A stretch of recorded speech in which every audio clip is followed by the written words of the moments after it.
Thank you again for tuning in to another episode of the Business Minute. I'm joined today by Miss Sophia Johnson. How are you today? I'm doing good. How about you? No complaints, no complaints. So, Miss Sophia, I wanted to ask, what is the name of the businesses that you are currently owner of? I'm the founder of Love You First and the owner of Infinity Creative Creations. And Love You First is a nonprofit, and Infinity Creative Creations is my personal business where I do personalization, t-shirts, wine glasses, anything like that. Okay, great. So, which leads me to my next question. How long have you guys been active?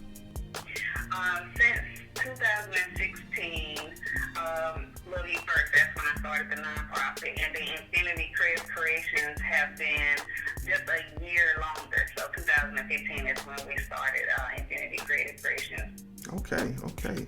And I wanted to ask, because usually there's inspiration involved. What inspired you to start each company?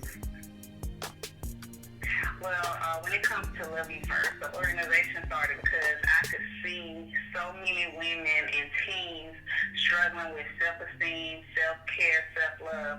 And I didn't actually come up with the name myself. I was in prayer and Holy Spirit gave me the name Love You First. All right. And even earlier this year, God spoke to me and said, this organization isn't just for those who you've been helping, but it was for you too. And I was like, wow, that's amazing. And it gave me a bigger insight into my life, which helps me to reach and teach other people about the importance of loving yourself for the good, the bad, and the ugly from the inside out. Okay, all right. Which also ties into Infinity Creative Creations because I also write poetry and I write books. And then even with the personalization, when people get shirts done, it makes them feel good depending on what they get on it. Like if they say I'm a boss chick or I love who I am, different things like that. Or they'll say the queen was born in June. So those types of things help people feel good about themselves. So they sort of kind of go hand in hand. Okay, all right.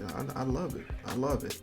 Now, of course, with anything owning, you've had to earn it, so that brings me to the next question. While starting these organizations, what obstacles did you encounter along the way? Hello? Yes, ma'am. Hello? Can you hear me? Oh, yeah. Because we lost connection. Uh-oh. But I think you were asking me what obstacles Yes, did I ma'am. encounter? Yeah, what I'll do is, Okay, I'm going to pause you right there. What I'm going to do, for the sake of editing, I'm going to ask the question again, and then I'm going to have you just answer it, okay? That's the benefit of recording early. All right. yes. So, given that you, what obstacles did you encounter while starting both businesses? Well, one obstacle that I faced in the beginning was looking at others and where they were and basing it off of where I was. And I had to learn that my journey was my journey and there was no one that could do what I do, and I had to stay focused on my path only, and looking at others was causing me to feel like I should be somewhere that I really wasn't supposed to be yet. So that was one of the things, that was the biggest thing. And so now I know, just stay on my path, don't look to the left, don't look to the right, just keep focused on what I'm supposed to be doing. All right, I love it. Yeah, because you definitely can't compare your beginnings to someone else's middle or end, because it won't seem fair. Yes. So you're absolutely right. Absolutely Exactly. right. So I want to ask, with running two different organizations, how do you manage to balance work and personal life? Ooh, so here's the thing. When I was working my 9 to 5, I spent my nights, like once everybody went to bed and I had like a little peace and quiet around the house, I would spend that time working on my nonprofit, working on my books, and just, getting any orders that people had placed out. So I was working on that, and then I sacrificed my sleep to make everything around me work.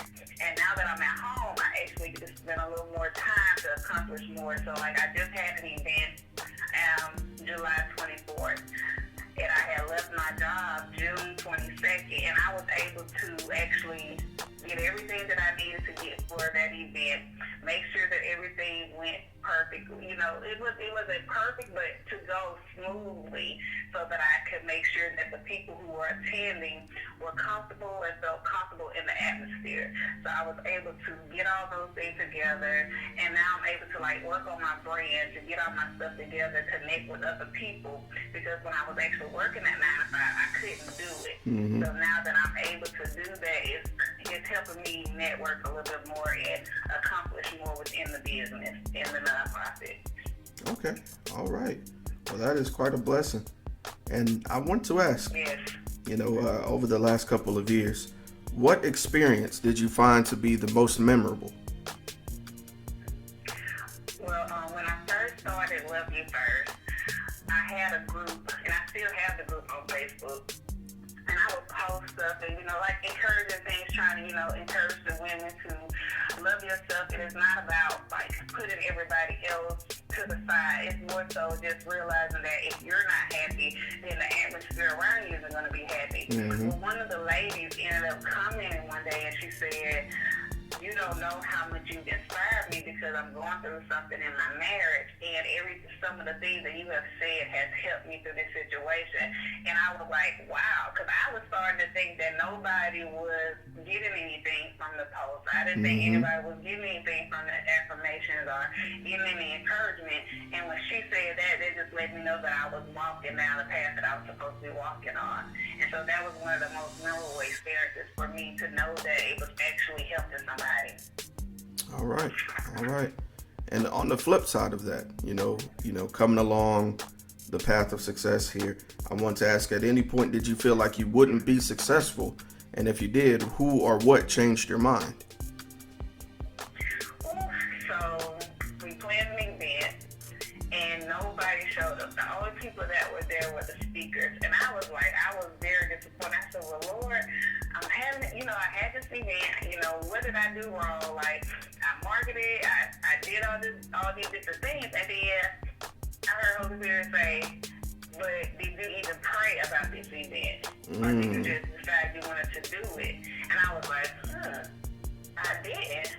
And so once I got back in alignment with what God wanted me to do with the organization, everything started to flow. And I've had highs and lows also with Infinity Creative Creations. There's sometimes where I'll just have nonstop people order and stuff. And then it'll just get to a point where people are barely, getting anything. And I'm like, Lord, but I know that if I got my good customer service and that quality, then I'm going to always be successful. All right. I love that. I absolutely love that. Now, thinking future, Miss Sophia, I want to ask, where would you like to see your business in 1 year, 3 years, and in 10 years? Well, because I've been doing motivational speaking through Love You First, I see myself traveling outside of Alabama within the next year, encouraging women from all walks of life. And I feel like in the next 3 years, traveling worldwide, speaking to men and women, not just catering to the women, but there are men who also need encouragement. And then in 10 years, I feel that expanding Infinity Creative Creations to leave a legacy behind for my girls, so that they can have something where they can just take it and they leave a legacy for their children. So that's where I see it all going. All right. There's nothing wrong with leaving a legacy and investing in the future. I love that. Yeah. And Miss Sophia, this brings me to my last question. And this goes out to everyone that's listening out there. What words of encouragement do you have for someone else who's just starting? The biggest thing is leaping, because when you leap, doors start opening. Because I know a lot of people are like, well, I don't really want to do this right now, but that's when you should do it, when you feel uncomfortable. That's when you should leap and never give up. There's going to be distractions. There's going to be other people who do the same thing that you do, but that doesn't mean anything when it comes to your purpose.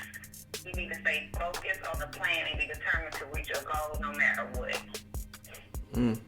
Absolutely. I love that. Miss Johnson, that's you just spoke to me. Put it like that. So I wanted to ask now, if anyone wanted to see any of your work or wanted to reach out to you personally, is there any way that could reach you, social media or any way? Okay, you can find me on Facebook at Sophia Johnson. I also have Love You First. All you have to do is just type that in, Love You First, and it'll pull up our nonprofit organization. And if you want to ever look at books or purchase shirts or anything like that, you can go to Infinity, which is spelled ENFENATI, Creative Creations on Facebook as well.